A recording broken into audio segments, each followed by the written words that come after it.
So over here, you can see that I am in Microsoft Teams, and what you can also do in Microsoft Teams is set your status.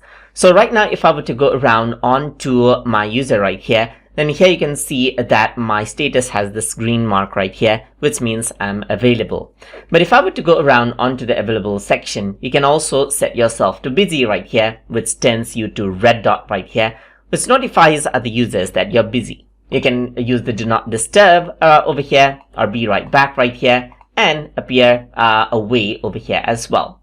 And just like that, what happens is that the other users will be able to see your status. So on their view right here, you can see that whatever status you set right here, it'll appear over here. So they will be notified what you have. You can also go around reset the status right here so that it's in default right here.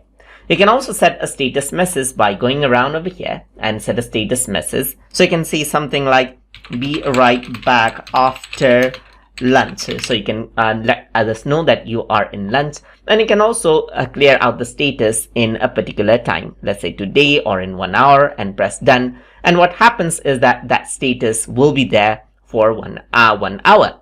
You can also edit the message right here.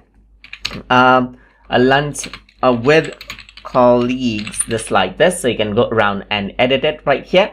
So you can see that there's a spelling error. You can go around and correct it over here as well, just like this. So let me just go around right here, and you can see there's colleagues right here. So let me just go around, press done, and you can also go around and remove the message if you do not want it. And that is how you can set your status message inside of Microsoft Teams.